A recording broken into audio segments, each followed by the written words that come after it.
Bonjour ou bonsoir. Comme vous le savez, l'Afrique est un continent meurtri. Chez nous, les valeurs morales sont bafouées, les inégalités sont devenues des normes et les comportements à la fois immoraux et amoraux.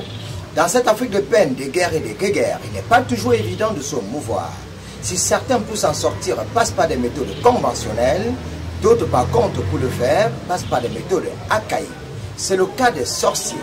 Jadis considérés comme des oiseaux de mauvais augure, ces derniers nous laissent des mauvais sorts et nous laissent dans le désarroi. Comment donc faire pour chasser ces sorciers? Comment donc faire pour en découdre avec les phénomènes paranormaux? Des questions énervantes, mais des interrogations qui nécessitent des réponses. Mesdames, Messieurs, bonjour ou bonsoir et bienvenue à cette nouvelle sortie de votre émission intitulée What If Time. What If Time, c'est une tribune dans laquelle vous avez ample information sur les questions paranormales, mais vous avez aussi ample information sur les questions qui ont trait aux maladies mystiques. Alors pour cette autre édition de What If Time, je reçois en posture d'invité, un invité de classe et non de masse, un invité et pas de moyenne. Marge spirituelle Wanan Defo. Comme vous l'avez compris, Wanan Defo, c'est un monsieur très compliqué. Il est né avec les dents, il soigne depuis l'âge de 8 ans, il a 36 années d'expérience dans le domaine de la sorcellerie. Avec Wanan Defo, vous comprendrez les différentes formes de magie, vous comprendrez comment est-ce que cet individu fait pour en découdre avec les phénomènes paranormaux.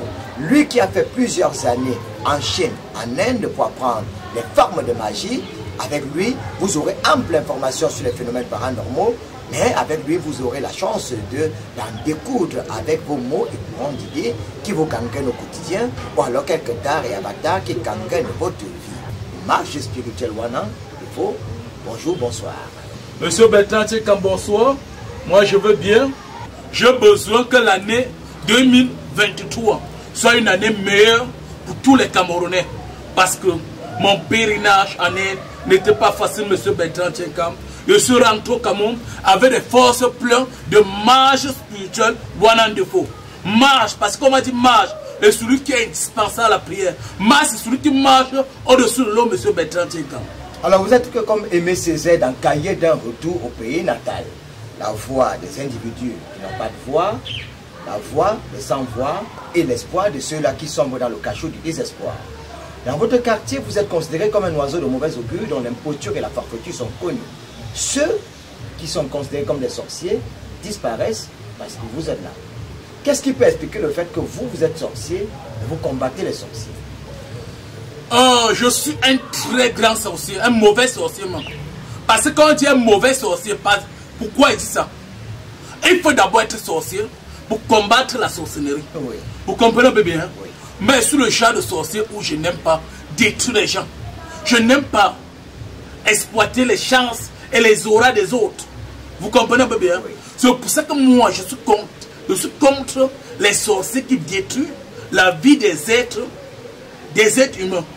Donc si je comprends bien, vous êtes un bon sorcier. Vous combattez les mauvais sorciers. Vous soignez depuis l'âge de 8 ans. Vous avez 36 années d'expérience dans le domaine de la sorcellerie. Votre feu papa Defo Janvier était sorcier. Il était le président des sorciers au Cameroun. Votre maman, elle est encore vivante. Elle aussi, c'est une sorcière. Alors parlez-nous un peu de votre enfance. Nous avons mené une enquête et nous nous sommes rendus compte que vous êtes né avec des dents. Et ceux qui sont proches de vous nous font comprendre que vous êtes bizarre, vous êtes un homme bizarre depuis votre temps d'enfance. Je n'ai pas fréquenté parce que j'ai commencé, je suis d'abord né avec les dents. J'étais un enfant très compliqué depuis le bas âge. Je suis sorti d'abord dans le ventre de ma mère 3 fois. Le Jacques, quand je suis revenu, la dernière fois, on était obligé de couper mon doigt, que vous voyez, M. Bertrand Tchekam. Quand je suis revenu avec le doigt coupé dans les mêmes vannes parce que chaque fois quand je mourrai en enterré, quand ma mère va encore coucher un enfant, c'est moi qu'on retrouve. Vous comprenez bien? C'est où la fois dernière, on a coupé le doigt. Quand on coupe le doigt, quand je reviens, j'ai le même doigt coupé. Puisque je venais tenter les places. Et quand je reviens cette fois, je reviens avec les dents, M. Bertrand Tchekam. Je suis un garçon très compliqué.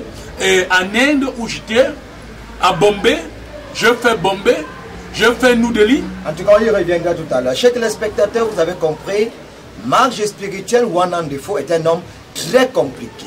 Vous qui souffrez des phénomènes paranormaux, Ou alors vous qui souffrez des maladies mystiques, couche de nuit, poison naturel, vous êtes envoûté, possédé, la malchance a pignon sur rue dans votre famille, vos mains sont percées, vos activités ne prospèrent pas. Ce soir, dans ce terroir pour votre heure de gloire, avec le mage spirituel Wanandifo, vous pourrez peut-être avoir gain de cause. Alors, mage spirituel Wanandifo, vous êtes allé en Chine, vous êtes allé en Inde. On va plus s'apitoyer sur l'Inde parce que vous allez en Inde régulièrement.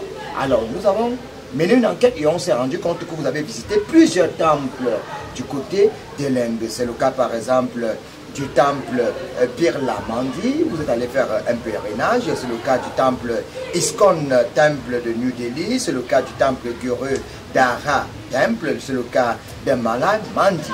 Alors, dans ce temple, vous êtes allé faire quoi concrètement?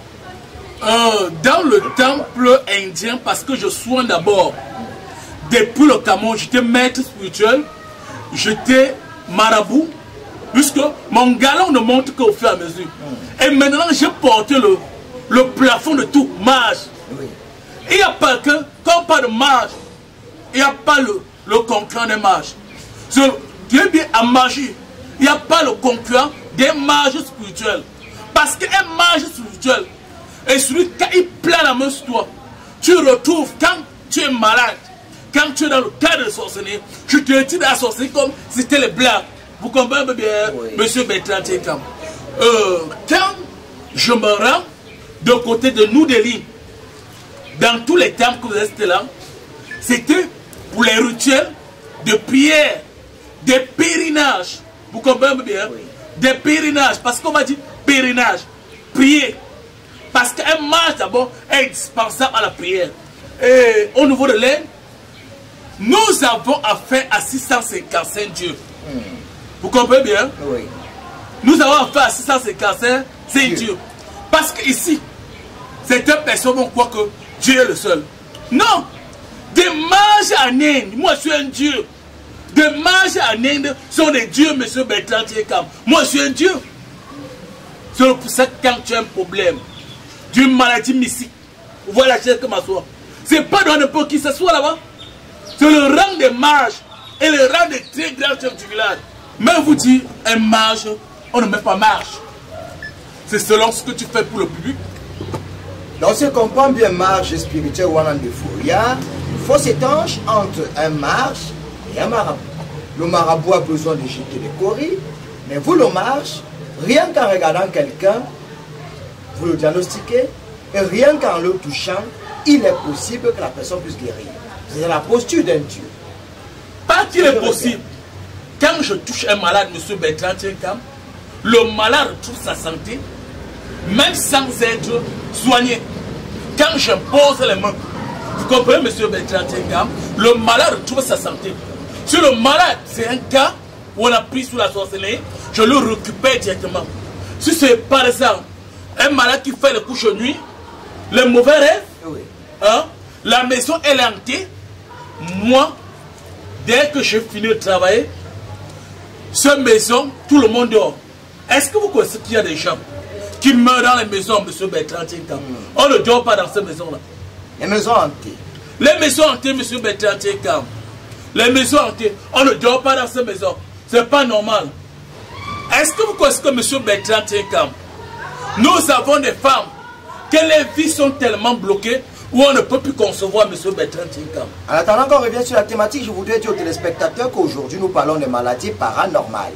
Il s'agit des catégories de maladies qui échappent à la compréhension des communs des mortels et qui nécessitent une attention particulière. La santé, c'est le mot. La maladie, c'est le mauvais état de santé qui peut être physique, moral, spirituel, voire culturel. Mais les maladies paranormales sont des maladies spirituelles. Les mauvais sorts.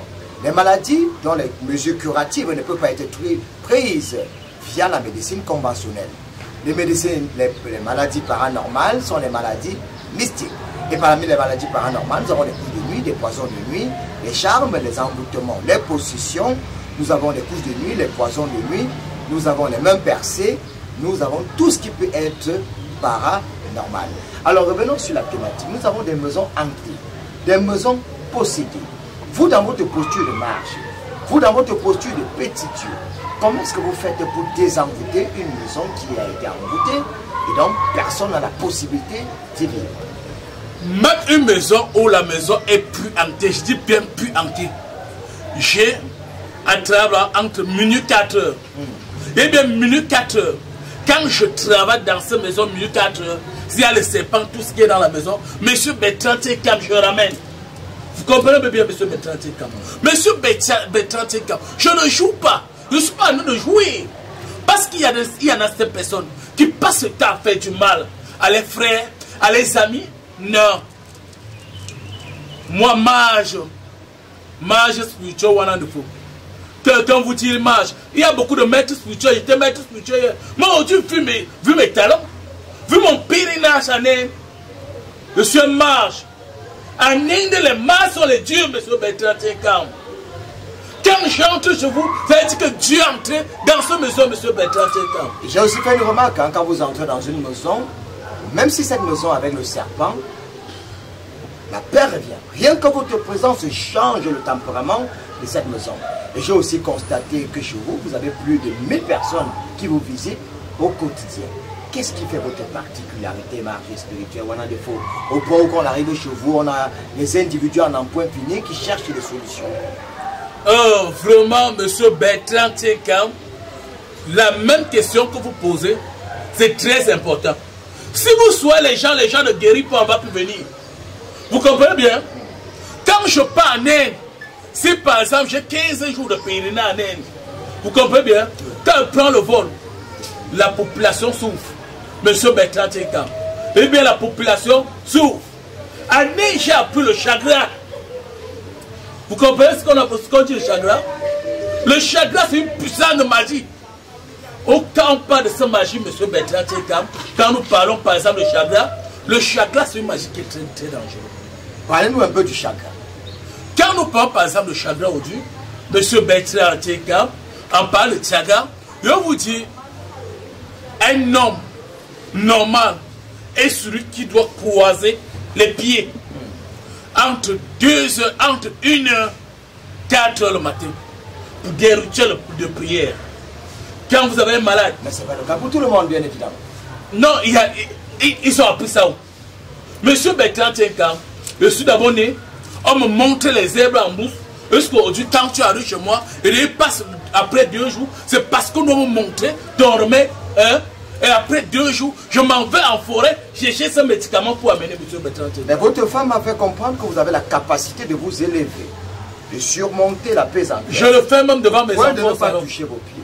Je dis bien que je le fais. C'est ce qu'on appelle le chagrin. Vous comprenez bien? C'est ce qu'on appelle le chagrin. Vous comprenez bien? Vous croisez les pieds? Je croise les pieds comme ça, monsieur Bertrand Tekam. Je me lève. Vous défiez la pesanteur? Oui, au milieu des bougies.